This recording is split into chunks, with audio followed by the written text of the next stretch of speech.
Halo semuanya, selamat datang lagi. Kali ini kita bakal bahas satu cerita yang, wah, seru banget deh. Cerita ini datang dari masa lalu, tapi isinya itu tentang pertemanan, keisengan, dan yang paling penting, ada kebijaksanaan yang gak kita duga-duga di baliknya. Oke, langsung aja ya.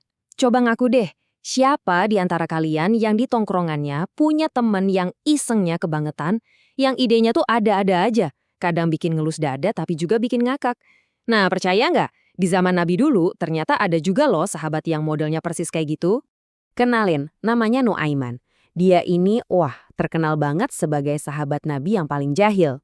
Kalau dia hidup sekarang, mungkin udah jadi content creator spesialis prank yang viral banget kali ya. Tapi, di balik semua keisengannya itu, ada satu kisah yang benar-benar dalam maknanya.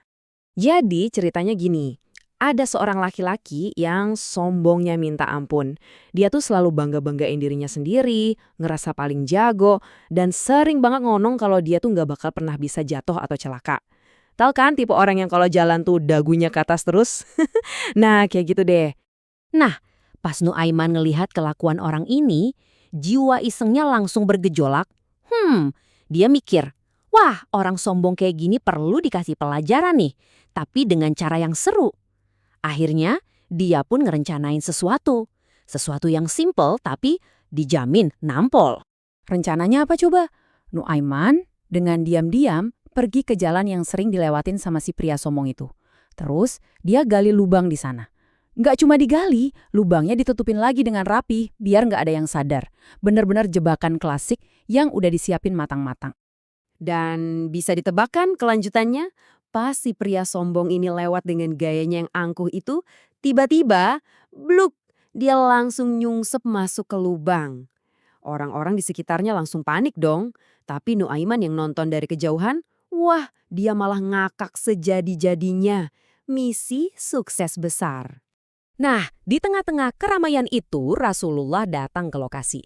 Beliau ngelihat ada orang yang jatuh. Dan pastinya, beliau juga ngelihat Nuaiman yang masih ketawa ketiwi. Coba bayangin deh, suasananya pasti jadi agak tegang kan? Pas beliau jalan deketin Nuaiman dan nanya, "Kenapa kamu lakuin ini?" Dan disinilah bagian plot twistnya.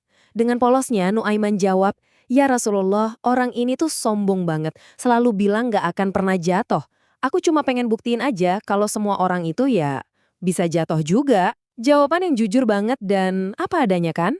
Coba kita jeda dulu sebentar. Bayangin deh kalau kalian ada di posisi Rasulullah.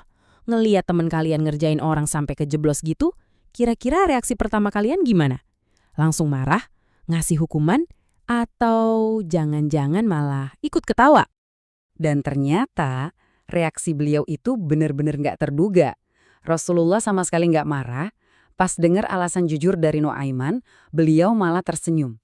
Bahkan kelihatan kayak lagi nahan tawa ngelihat kelakuan sahabatnya itu.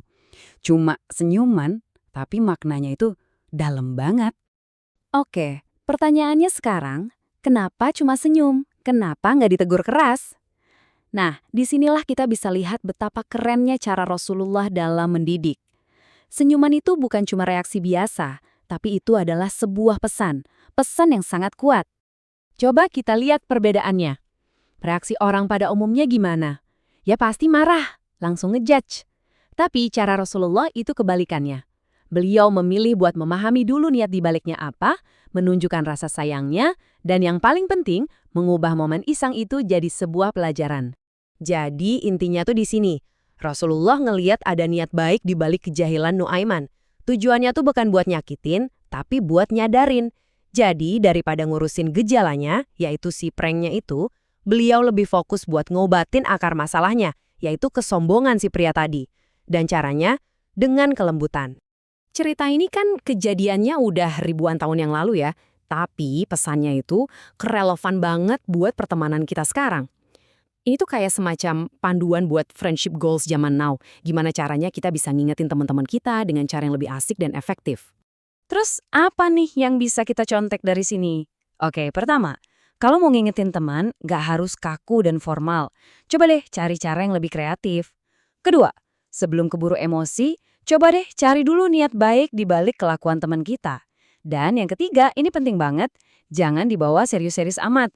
Kadang ngetawain masalah bareng-bareng itu justru jadi obat paling manjur.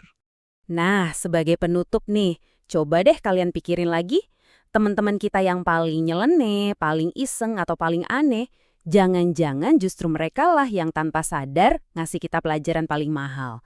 Pelajaran tentang hidup, tentang sabar, dan tentang pentingnya ketawa bareng.